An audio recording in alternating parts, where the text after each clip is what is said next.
जय श्री कृष्ण। 20वां अध्याय पुरु के वंश, राजा दुष्यंत और भरत के चरित्र का वर्णन। ओम नमो भगवते वासुदेवाय। श्री सुखदेव जी कहते हैं, परीक्षित, अब मैं राजा पुरु के वंश का वर्णन करूंगा। इसी वंश में तुम्हारा जन्म हुआ है। इसी वंश के वंशधर बहुत से राजसी और महर्षि भी हुए हैं। पुरु का पुत्र हुआ जन्मेजय, जन्मेजय का प्रचितवान का प्रवीर, प्रवीर का नमस्सु और नमस्सु का पुत्र हुआ चारुपद, चारुपद का सुधु, सुधु से बहुगव, बहुगव से सह्याति, सह्याति से अहयाति और अहयाति से रुद्राश्व हुआ। परीक्षित, जिसे विश्वात्मा प्रधान प्राण से 10 इंद्रियां होती है, वैसे ही घृताची अप्सरा के गर्भ से रुद्राश्व के 10 पुत्र हुए। ऋत्रे कुक्षेयु, इथ इंडिलेयु के कृत्ययु, जलेयु, सत्यजेयु, धर्मेयु, सतेंद्रियु और वृत्तेयु और सबसे छोटा वैनयु हुआ। परीक्षित, उनमें से रेतेयु का पुत्र रंतिभार था और रंतिभार के 3 पुत्र हुए, सुमति, ध्रुव और अप्रतिरथ। अप्रतिरथ का नाम था कण्व, के पुत्र का नाम था कण्व। कण्व का पुत्र मेघातिथि हुआ। इसी मेघातिथि से प्रस्कंद, कण्व आदि ब्राह्मण उत्पन्न हुए हैं। सुमति का पुत्र रेभ्य हुआ। इसी रेभ्य का पुत्र दुष्यंत था। एक बार दुष्यंत वन में अपने कुछ सैनिकों के साथ शिकार खेलने के लिए गए हुए थे। उधर ही वह कण्व मुनि के आश्रम में जा पहुँचे और आश्रम पर देव माया के समान मनोहर एक स्त्री बैठी हुई थी। उसकी लक्ष्मी के समान अंग कांति से वह आश्रय जगमगा रहा था। उस सुंदरी को देखते ही दुष्यंत मोहित हो गए और उनसे बातचीत करने लगे। उसको देखने से उनका मन आनंद मिला और उसने मन की काम वासना जागृत हो गई। थकावट दूर करने के बाद उन्होंने बड़ी मधुर वाणी में मुस्कुराते हुए उससे पूछा, कमल दल के समान सुंदर नेत्रों वाली देवी, तुम कौन हो और किसकी पुत्री हो? मेरे हृदय में अपनी ओर आकर्षित करने वाली सुंदरी, तुम इस निर्जल वन में रहकर क्या करना चाहती हो? सुंदरी, मैं स्पष्ट समझ रहा हूँ कि तुम किसी क्षत्रिय की कन्या हो, क्योंकि पुरुवंशियों का चित्त कभी अधर्म की ओर नहीं झुकता। शकुंतला ने कहा, आपका कहना सत्य है। मैं विश्वामित्र की पुत्री हूँ। मेनका अप्सरा ने मुझे वन में छोड़ दिया है। इस बात के साक्षी हैं मेरा पालन पोषण करने वाले महर्षि कण्व। वीर शिरोमणि, मैं आपकी क्या सेवा करूँ? कमल नयन, आप यहाँ बैठिए और हम जो कुछ आपका स्वागत सत्कार करें उसे स्वीकार कीजिए। आश्रम में कुछ निवार यानी तिन्नी का भात है। आपकी इच्छा हो तो भोजन कीजिए और जचे तो यहीं ठहरिए। दुष्यंत ने कहा, सुंदरी, तुम कुशिक वंश से उत्पन्न हुई हो, इसलिए इस प्रकार आतिथ्य सत्कार तुम्हारे योग्य है, क्योंकि राजकन्याएं स्वयं ही अपने योग्य पति का वर्ण करया करती है। शकुंतला की स्वीकृति मिल जाने पर देश, काल और शास्त्र की आज्ञा को जानने वाले राजा दुष्यंत ने गंधर्व विधि से धर्मानुसार उसके साथ विवाह कर लिया। राष्ट्रीय दुष्यंत का वीर्य अमोघ था।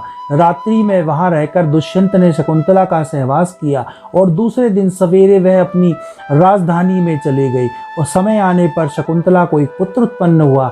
महर्षि कण्व ने वन में ही राजकुमार का जातकर्म और संस्कार विधि पूर्वक संपन्न किया। वह बालक बचपन से ही बलवान था। बड़े बड़े सिंहों को बलपूर्वक बांध लेता था और उनसे खेला करता था। वह बालक भगवान का अंशावतार था। उसका बल विक्रम अपरिमित था। उससे अपने साथ लेकर रमणी रत्न शकुंतला अपने पति के पास गई। जब राजा दुष्यंत ने अपने निर्दोष पत्नी और पुत्र को स्वीकार नहीं किया, तब जिनका वक्ता नहीं दिख रहा था और जिसे सब लोगों ने सुना, ऐसी आकाशवाणी हुई, पुत्र उत्पन्न करने में माता तो केवल धोखनी के समान है, वास्तव में पुत्र पिता का ही है, क्योंकि पिता ही पुत्र के रूप में उत्पन्न होता है। इसलिए दुष्यंत, तुम शकुंतला का तिरस्कार न करो, अपने पुत्र का भरण पोषण करो। राजन, वंश की वृद्धि करने वाला पुत्र अपने पिता को नरक से उबार देता है। शकुंतला का कहना बिल्कुल ठीक है। इस गर्भ का धारण कराने वाला तुम ही हो। परीक्षित, पिता दुष्यंत की मृत्यु हो जाने के बाद वह परम यशस्वी बालक चक्रवर्ती सम्राट हुआ और उसका नाम जन्म भगवान के अंश से हुआ था। आज भी पृथ्वी पर उसकी महिमा का गान किया जाता है। उसके दाहिनी हाथ में चक्र का चिन्ह था और पैरों में कमल कोश था। महाभिषेक की विधि से राजाधिराज के पद पर अभिषिक्त हुआ। भरत बड़ा शक्तिशाली राजा था। भरत ने ममता के पुत्र दीर्घतमा मुनि को पुरोहित बनाकर गंगा तट पर गंगा सागर से लेकर गंगोत्री पर्यंत 55 पवित्र अश्वमेध यज्ञ किए और इसी प्रकार यमुना तट पर भी प्रयाग से लेकर यमुनोत्री तक उन्होंने 78 अश्वमेध यज्ञ किए। इन सभी यज्ञों में उन्होंने अपार धनराशि का दान किया।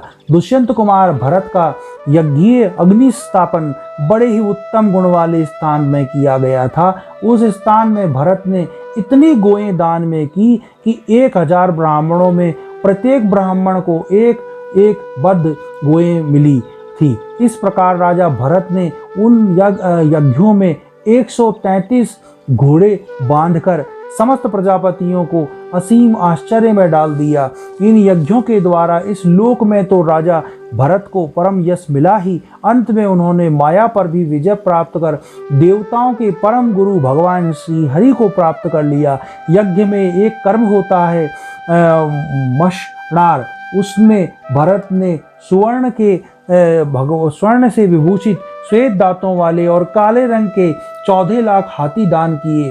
भरत ने जो महान कर्म किए वह न तो पहले कोई राजा कर सका और न कोई आगे ही कर सकेगा।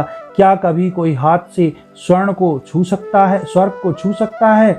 भरत ने दिग्विजय के समय किरात, हूण, यवन, अंध्र, कंक, खश, शंख और मलेच्छ आदि समस्त ब्राह्मण द्रोही राजाओं को मार डाला। पहले युग में भगवान असुरों से ने देवताओं पर विजय प्राप्त कर ली थी। वह रसातल में रहने लगे। उस समय वह बहुत सी देवांगनाओं को रसातल में ले गए। राजा भरत ने फिर उन्हें छुड़ा लिया। उनके राज्य में पृथ्वी और आकाश प्रजा की सारी आवश्यकताओं को पूर्ण कर देते थे। भरत ने 27,000 वर्ष तक समस्त दिशाओं का एक छत्र शासन किया। अंत में सार्वभौम सम्राट भरत ने यही निश्चय किया कि लोकपालों को भी चकित कर देने वाला ऐश्वर्य, सार्वभौम संपत्ति, अखंड शासन और यह जीवन भी मिथ्या ही है। यह निश्चय करके वे संसार से उदासीन हो गई। परीक्षित, विदर्भ राज की 3 कन्याएं सम्राट भरत की पत्नियां थी। वह उनका बड़ा आदर करते थे, परंतु जब भरत ने उनसे कह दिया कि तुम्हारे पुत्र मेरे अनुरूप नहीं हैं, तब वह डर गई और कहीं सम्राट हमें त्याग ना दें, इसलिए उन्होंने अपने बच्चों को मार डाला। इस प्रकार सम्राट भरत वंश वित्तीय अर्थात विच्छिन्न होने लगा। तब उन्होंने संतान के लिए मरुत्तम नाम का यज्ञ किया। इससे मरुदगणों ने प्रसन्न होकर भरत को भरद्वाज नाम का पुत्र दिया। भरद्वाज की उत्पत्ति का प्रसंग यह है कि एक बार बृहस्पति जी ने अपने भाई उत्थय की गर्भवती पत्नी से मैथुन करना चाहा। उस समय गर्भ से जो बालक दीर्घतमा था उसने मना किया, किंतु बृहस्पति जी ने उसकी बात पर ध्यान न दिया और उसे तू अंधा हो जा ऐसा शाप देकर बलपूर्वक गर्भाधान कर दिया। उत्थय की पत्नी ममता इस बात से डर गई कि कहीं मेरे पति मुझे त्याग ना दे, इसलिए उसने बृहस्पति जी के द्वारा होने वाले लड़के को त्याग देना चाहा। उस समय देवताओं ने गर्भस्थ शिशु का नाम निर्वचन करते हुए यह कहा, बृहस्पति जी कहते हैं, अरे मूढ़, यह मेरा औरस और मेरे भाई का शत्रज्ञ इस प्रकार दोनों का पुत्र द्वाज है, इसलिए तू डर मत, इसका भरण पोषण कर। इस प्रकार ममता ने कहा कि बृहस्पति, यह मेरे पति का नहीं, यह दोनों का ही पुत्र है, इसलिए तुम्हें इसका भरण पोषण करो। इस प्रकार आपस में विवाद करते हुए माता पिता दोनों ही उसको छोड़कर चले गए, इसलिए उस लड़के का नाम भरद्वाज हुआ। देवताओं के द्वारा नाम का ऐसा निर्वचन करने पर भी ममता ने यही समझा कि मेरा यह पुत्र वितय अर्थात अन्याय से पैदा हुआ है, अतः उसने उस बच्चे को छोड़ दिया। अब मरुदगणों ने उसका पालन किया और राजा भरत का वंश नष्ट होने लगा। तब उसे लाकर दे दिया। यही वितप यानी भरद्वाज भरत के दत्तक पुत्र हुए। 20वां अध्याय समाप्त। ओम नमो भगवते वासुदेवाय। बोलो भगवान श्री कृष्ण की जय।